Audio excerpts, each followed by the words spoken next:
Gina from hauntedflower.com and hauntedflowerreviews.com, and today I will be reviewing The Amazing Spider-Man starring Andrew Garfield and Emma Stone. This comes from Marc Webb, the same director as 500 Days of Summer. Now, I can say I still don't think we needed to reboot the series. I still think Tobey Maguire really was great at the role. I still feel like though the third movie was super duper weird, that it was left in a place where I really wanted to see where it would go from there, and now it will never go from there, and that really bums me out, and so I'm a bit jaded.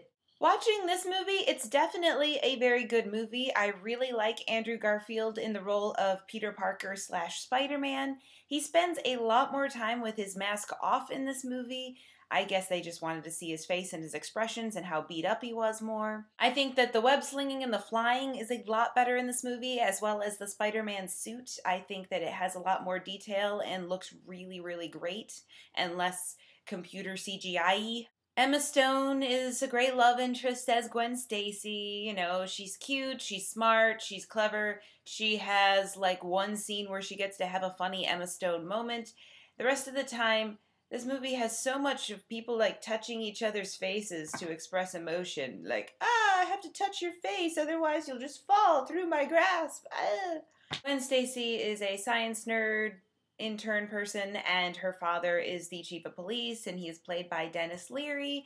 That's great. This is a Spider-Man origin story, obviously. You've got a young Peter Parker seeing his parents go away, not knowing what happened to them, and has been brought up by Aunt May and Uncle Ben. Aunt May and Uncle Ben are played by Sally Field and Martin Sheen.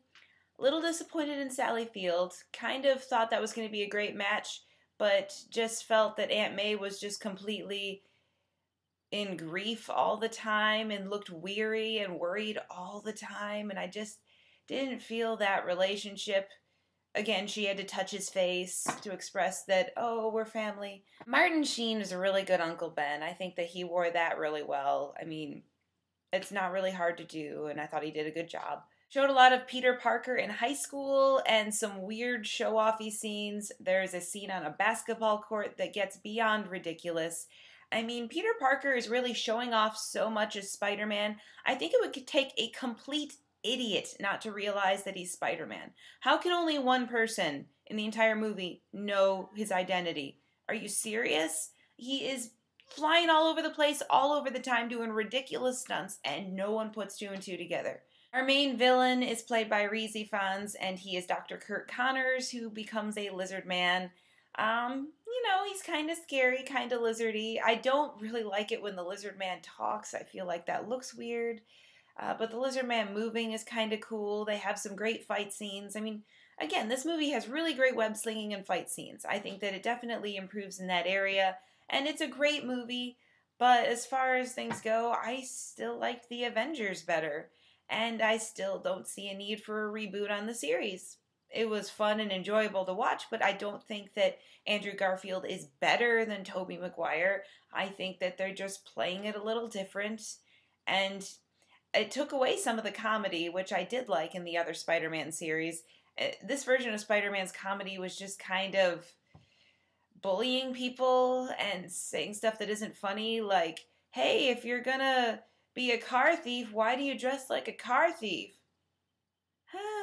Anyway, that's my review for The Amazing Spider-Man.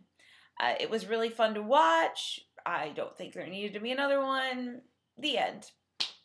See you next time. Bye. If you like this review, go to my site at hauntedflowerreviews.com. I also have a podcast on iTunes. Please leave me ratings and comments. Also, we have a store, hauntedflower.com, where you can find the best online apparel and accessories from movies, TV shows, anime, and more. You can find us on Facebook at facebook.com/hauntedflower, and that's where we have all of our contests too, so you can win free stuff. Go to indiemojo.com if you live in Indianapolis, and you can find out how to go to free movies.